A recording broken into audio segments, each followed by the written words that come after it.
ಯಾರು ಸೋಲ್ತಾರೋ ಗೆಲ್ತಾರೋ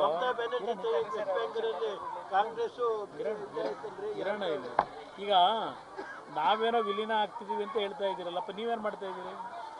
ಕಾಂಗ್ರೆಸ್ಸಲ್ಲಿ ಏರ್ನೆಲ್ಲ ಟೆಂಟುಗಳೆಲ್ಲ ಕಿತ್ಕೊಂಡು ಕಳಿಸ್ತಾ ಇದ್ದೀರಲ್ಲ ಬಿ ಜೆ ಪಿಗೆ. ನಿಮ್ಮಲ್ಲಿರೋ ಮಾಜಿ ಮುಖ್ಯಮಂತ್ರಿಗಳು ಎಲ್ಲರೂ.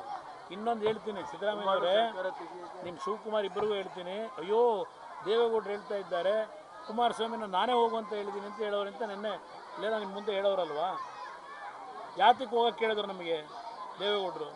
60 ವರ್ಷದ ಜೀವನದಲ್ಲಿ, ಅವರ ರಾಜಕೀಯ ಜೀವನದಲ್ಲಿ ಕಾಂಗ್ರೆಸ್ನ ನಂಬಿ ಅವ್ರು ಯಾವ ಒಂದು ಕಾಂಗ್ರೆಸ್ ಸಂಕಷ್ಟದಲ್ಲಿದ್ದಾಗ ಅವ್ರ ಜೊತೆ ಧ್ವನಿಗೂಡಿಸಿ ಕೆಲಸ ಮಾಡಿದರು. ಕಳೆದ 2018ರಲ್ಲಿ ನಿಮ್ಮ ಜೊತೆ ಸಂಬಂಧ ಬೆಳೆಸಿದ್ವಲ್ಲಪ್ಪ. ಕೊಟ್ಟು ಕೊಡುಗೆ ಏನು ನಮಗೆ? ಕೊಟ್ಟು ಕೊಡುಗೆ ಏನು ಕೊಟ್ರಿ ನೀವು?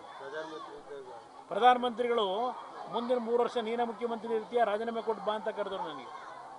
ಬೆಳಗ್ಗೆ ರಾಜೀನಾಮೆ ಕೊಡು, ಮಧ್ಯಾಹ್ನ ಹೊಸ್ದಾಗಿ ಓದ್ತಾಗ ಅಂತ ಹೇಳಿದ್ರು. ನಾನು ನಿಮ್ಮನ್ನು ನಂಬಿ ನಮ್ಮನ್ನು ಕುತ್ತಿಗೆ ಕೂದಿರಲ್ಲ, ಅದಕ್ಕೆ ನಿಮ್ಮ ಜೊತೆ ಇನ್ನೂ ಇರಬೇಕಾ? ನಾನು ಇನ್ನೂ ಚಾಕು ಹಾಕ್ಸ್ಕೊಳ್ಳೋದಕ್ಕೆ? ಈ ಚುನಾವಣೆ ಆಗಲಿ, ಆಮೇಲೆ ಉತ್ತರ ಕೊಡೋಣ ಇದಕ್ಕೆಲ್ಲ.